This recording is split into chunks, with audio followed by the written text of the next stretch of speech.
JBN, we keep you informed. I am Michelle Jones, and in the news, cousins killed in three-vehicle crash on Spurtree Hill. A St. Elizabeth family is now in mourning after two cousins died in a mid-morning crash on Spurtree Hill in the community of Gutters in the parish. Omar Hewitt, 25, and Nevada Brown, 21, were killed when their motorcycle was hit by a Toyota Mark X heading towards Manchester. The cousins were heading down Spurtree Hill towards St. Elizabeth. On impact, the men were flung into the air and then landed on the windshield of a Toyota Coaster bus. They died on the spot. The cousins were both welders at Austin's welding shop in Pepper, St. Elizabeth. Trash charged with burglary and shooting with intent. The Hanover police have arrested and charged a 20-year-old man called Trash. According to police reports, Trash, whose birth name is Joanne Watson, was being sought on several offenses connected to an incident in his community of Blair Cassie in Hanover earlier this month. Law enforcers say that about 1 a.m. on February 10, two men were at home when their door was kicked in by Watson and another man. Watson reportedly opened gunfire at the men, who managed to escape unhurt, and reported the incident to the police. Hours later, Watson was apprehended by the police at his home. He was charged on Sunday, February 20, following an interview session. His charges include burglary, 2 counts of shooting with intent, and illegal possession of firearm and ammunition. St. James teen charged with illegal possession of firearm. A teenager has been charged with illegal possession of firearm and wounding with intent in connection with a case from December 10, 2021. He is 17-year-old Romari Ferguson, otherwise called JT, of Flamstead District in St. James. According to police reports, Ferguson is accused of attacking a man on Jackson Road in the parish and opening gunfire at him, injuring him. The injured man managed to escape and was assisted by residents to the hospital where he was treated and admitted in serious but stable condition. Following investigations, charges were subsequently laid against Ferguson, who was pointed out in an identification parade. 59-year-old St. James man hit by motor car dies. 59-year-old Ambrose Service of Quarry, Salt Spring in St. James, died as a result of injuries he received when he was hit by a motor car on the Coral Gardens Main Road in the parish on Sunday, February 20. According to the Coral Gardens police, the driver of a Toyota Aris motor car reported that while proceeding through traffic light at the intersection, there was an impact to the motor vehicle. The driver reportedly stopped and realized that Service had been hit by the motor car. He died on the spot. The driver of the motor car has been warned for prosecution pending the outcome. Wanted man remanded. Horace Kenton, a wanted man from Portland who was captured on February 16, was denied bail on Tuesday. Kenton was ordered to be remanded when he appeared in the Portland Parish Court in Port Antonio. He is to return to court in Buffby on March 4, 2022. Kenton is charged with larceny of a motor vehicle. Kenton, who was on Portland's most wanted list for offenses committed September 25, 2021, in Snow Hill District in the parish, was nabbed by the police on Wednesday, February 16, 2022, in a targeted raid in Long Bay, Portland. Government grants 28.5% increase in minimum wage. Labour Minister Carl Samudius announced a 28.5% increase in the national minimum wage. The increase comes into effect on April 1, 2022. The minimum wage will move from $7,000 to $9,000 per 40-hour work week. Cabinet has also approved an increase in the minimum wage of security guards, which will see their 40-hour work week now yielding $10,500, up from $9,700. The minimum wage was last increased on Emancipation Day, August 1, 2018, by 12.9%, raising the minimum pay for 40-hour work week from $6,200 to $7,000.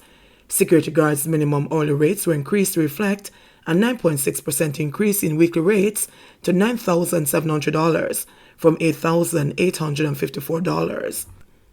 Ex-cops convicted of larceny lose bid to go to Privy Council. The Court of Appeal has turned down an application from 2 former policemen who were convicted in May 2019 of simple larceny to take their case to the United Kingdom Privy Council. Mark Williams and Kevin Shirley were found guilty in the St. Catherine Parish Court and fined $250,000 or 3 months imprisonment.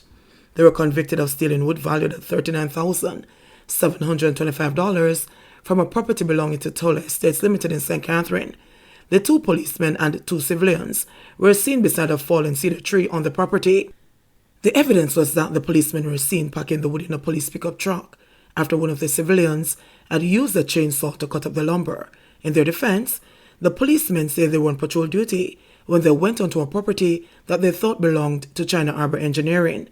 They said that they saw two men with a chainsaw by a fallen tree. The cops argued that they're in the process of taking the lumber and the men to the police station to investigate to whom the wood belonged when the managing director of the property turned up. The policemen said that they honestly believed that they were doing their duty, but were instead accused of being involved in stealing the lumber. After they were convicted, the policemen appealed, but the Court of Appeal upheld the convictions. They next filed an application seeking leave to go to the Privy Council, but it was refused. The court ruled last week that based on the foregoing issues on which the applicants had attempted to base their application, it became apparent that there was nothing in their application calling for a referral of any matter to the Privy Council for resolution or guidance. Attorney at Law Hugh Wildman said today that the former policemen are now in the process of going by way of special leave to have their case decided by the Privy Council. Defendant suggested gang go into cocaine to help with financial woes. One of the alleged members of the One Done gang had asked the reputed leader to invest in cocaine to generate funds to help the gang overcome its financial challenges. Me I tell the dog just to talk with you know. Lift up and build up the thing I know. Can you not hear me the dog them don't say a BC quote them I deal with. Defendant Fabian Crooks Johnson was heard telling the One Done alleged leader, Andrew Blackman Bryan, during one of the secretly recorded conversations. However, Blackman did not respond as it appeared that he had got disconnected from the call. But while the former gang member who recorded the call tried to get him back on the line, Crooks indicated that he wanted the alleged boss to consider getting involved in cocaine distribution. I eat me I tell the G cause. Come like we have to offload some coke thing in our cause.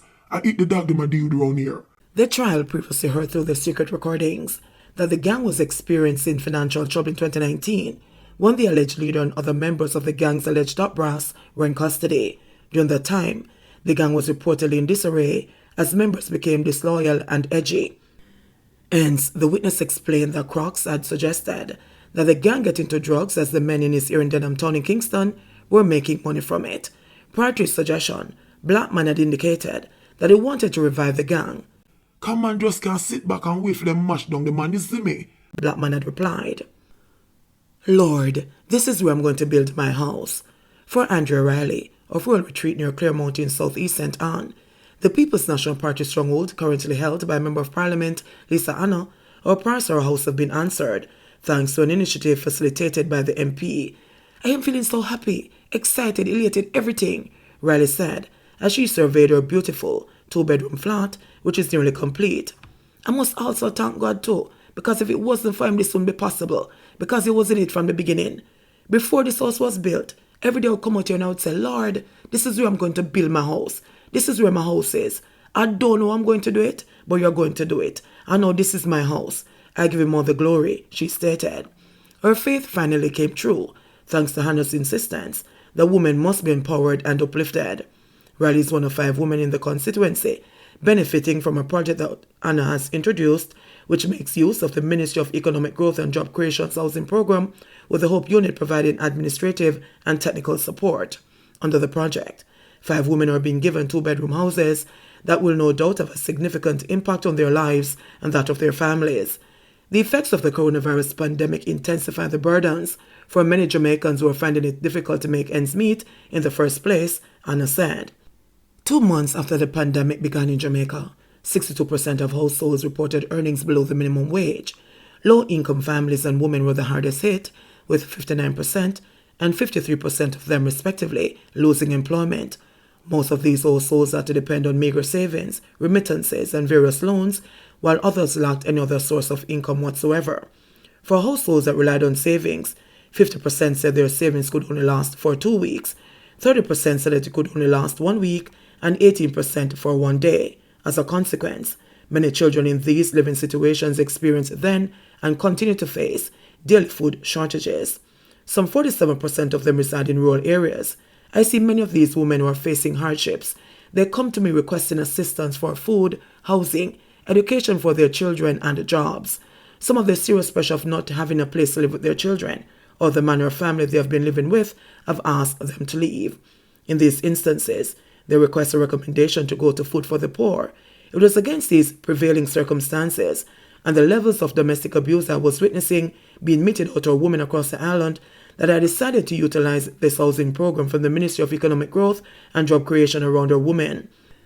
The project started September 21 and is ongoing until all 5 houses are complete. Riley and Tanisha Brown are the first two to benefit, with Stacey Richards next on the list. I'm the proud owner of this beautiful house, which was given to me by my MP Lisa Anna, Riley, an unemployed mother of one, said. Workmen were there, two working on the electrical connection, while a painter focused on transforming drab concrete into beautifully finished walls. Doors were fixed, but the windows were still to be installed. A decked roof ensures safety in times of hurricanes. It's an honor and it's a pleasure. As you can see, it's very, very beautiful. I love it and I'm very excited, very overwhelmed right now because it's a great feeling to have your own home. I'm very proud. I have 2 bedrooms, bathroom, a little kitchenette and my living room, and my veranda here, she added. Having her own home means everything to Riley, as she pointed out that every woman needs to have somewhere where they can feel safe, where they can have their own space. For this, I'm very excited, very elated, I'm happy, I'm overjoyed right now. It's very nice, I love it, and I thank my MP. And I must commend the construction team also for bringing this house to where it is right now, because if it wasn't for them, it wouldn't be possible. Jamaica reports 41 new COVID cases, 8 deaths. Jamaica reported 41 new cases of COVID-19 and 8 fatalities on Monday, according to the latest statistics from the Ministry of Health and Wellness.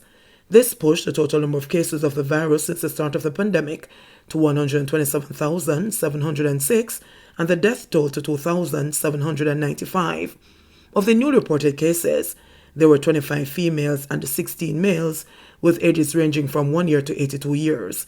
The cases were recorded in St. Catherine 9, St. James 9, Westmoreland 8, St. Anne 6, Clarendon 3, Hanover 2, Kingston and St. Andrew 2, Portland 1, and Trelawney 1. Meanwhile, the latest victims include 2 females, ages 60 and 81, and an 87-year-old male from Hanover. 2 women ages 46 and 79, and a 54-year-old male from Westmoreland are also among the latest fatalities. From Kingston and St. Andrew, a 77-year-old woman was the latest fatality. 6 of the deaths were recorded between August and October 2021, while the other 2 were recorded in February of this year. The country also recorded 166 new recoveries, bringing the total number of recoveries to 75,445. The positivity rate for the latest round of testing was 4.4%. There are 182 people hospitalized, 6 of them critically ill. There are 1,101 confirmed active cases on the island. JBN, we keep you informed. Please remember to subscribe, like, share, leave us a comment, and click the notification bell to receive our daily news items.